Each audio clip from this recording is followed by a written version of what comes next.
Je le sais. Vous aimez ça quand je fais des anecdotes, quand je vous raconte ça, tel un Fred Pellerin sous l'effet de la kétamine. C'est ça que je veux faire. Donc j'ai une anecdote aujourd'hui, vous allez l'aimer. C'est une tabarnak de bonne anecdote. J'étais tellement fébrile pour vous la raconter là. Ah si j'avais hâte. J'ai participé à une compétition d'affaires la plus trash qu'on peut faire. Oh oui, c'était magnifique. Il y avait comme 5 équipes.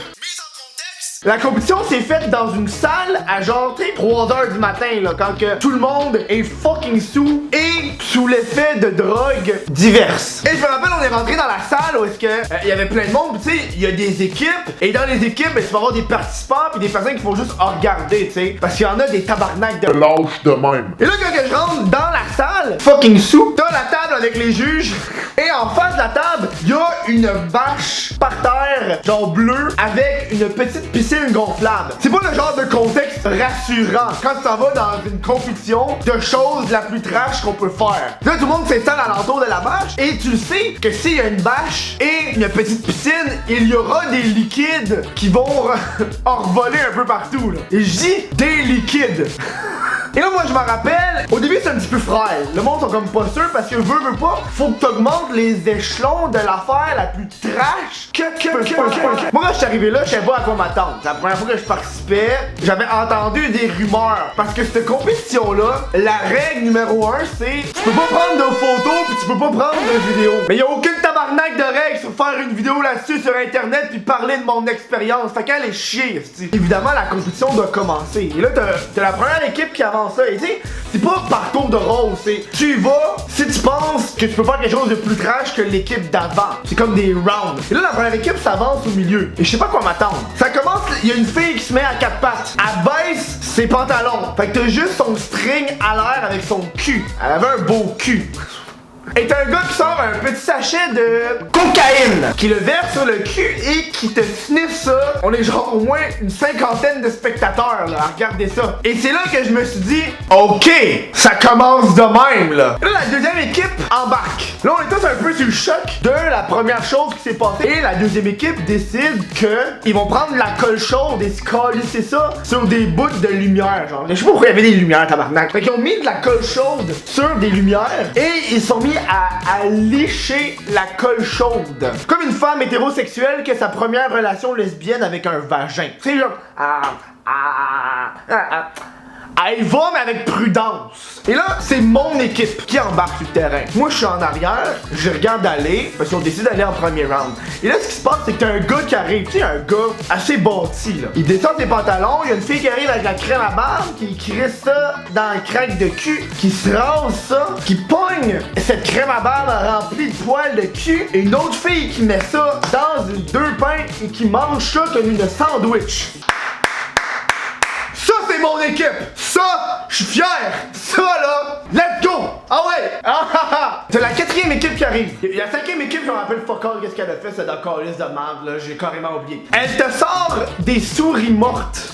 J'ai peut-être oublié de dire ça au début, là. Mais la seule règle qu'il y a, c'est que t'avais pas le droit d'avoir des animaux vivants ou des animaux qui étaient vivants et qui sont morts à la suite du stunt. Donc, ils sont arrivés avec des souris déjà mortes qui ont fait tremper dans leur bière comme si c'était du thé tabarnak. Tu sais, une tisane remplie de sagesse. Font tremper ça dans leur bière et qui calent la bière avec la souris morte dedans. Évidemment, là, c'est le petit moment qu'il y a un down. Tu sais, c'est le moment où est-ce que tout le monde a fait « Oh, ouais, non. Je pense pas qu'on peut battre ça. » Et là, moi, faut comprendre que j'étais sous en tabarnak. Je vois mon équipe qui a de la misère. Je vois tout le monde qui est comme « On va pas embarquer. Asti, ça a l'air rough. Là, c'est un petit peu trop. » Kevin, what the fuck Kev, qui va au milieu de l'arène.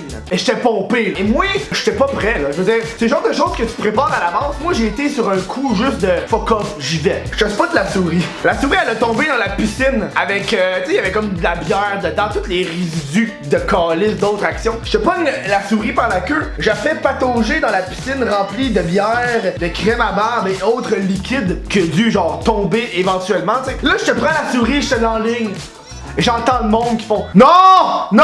Tu sais, qui gueule. Moi, je suis pompé, je suis sous, je suis bandé dur, ok? Je la calisse dans ma gueule. Et là, je me promène avec la souris, avec la petite queue qui dépasse de même. Et je te la recrache.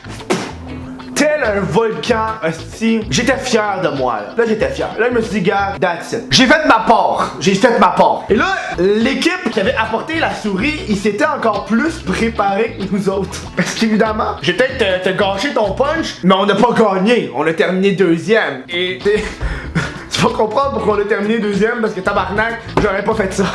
Et là, l'équipe qui avait apporté la souris, c'était deux gars qui étaient au centre. Deux gars qui arrivent. Il y en a un qui se met à genoux. Tu sais, de façon genre religieuse. Et là, il ouvre la bouche. De son collègue qui arrive avec un genre de sac avec des choses dedans. Il sort des œufs, il se mâche sur la tête du gars, il le met dans sa gueule. Ensuite, il prend des bleuets, il le met dans la bouche du gars qui est encore à genoux. Le gars mâche, avale. Le gars, c'est un habitué. Je dirais pas qu'il est gay, mais avoir avalé de même, mais le gars, il avait de l'expérience, tu sais. Et là, il se lève. Il sort un 2 litres de lait. Tu vois où est-ce que je m'en vais avec ça, là? Il cale le 2 litres de lait fucking rapidement. T'as son collègue, lui, qui est debout, qui anime la foule. À l'entour de son cou, il y avait une tête de bébé en plastique noir. Et là, pendant que son ami cale le 2 litres de lait, il s'approche avec la tête de bébé pour que son collègue vomisse dans la tabarnak de tête de bébé noir. Pour ensuite prendre ce breuvage des dieux et le boire. Faut comprendre que j'ai abandonné, là, me dire, qu'est-ce que tu veux que je fasse après ça, tabarnak? J'avais pas... Ça, c'était trash en tabarnak. Voir une personne boire le vomi d'une autre personne dans une tête de bébé poupée noire, ça s'invente pas, ça. Ça s'invente pas, tabarnak. Ça fait que si ton petit Snapchat de toi qui se promène tout nu dans un party, là, ça équivaut pas vraiment à calisser une souris morte dans sa gueule puis jouer avec. En tout cas, si tu vas apprécier la vidéo, si tu l'aimes, aime-la, partage-la. Va t'abonner à mon Instagram, à mon Twitch aussi, je fais des directs, hein. Et moi, pendant ce temps-là, faut que je me prépare parce que check, il y a une nouvelle collection juste là, des nouveaux vêtements. Ok, bye.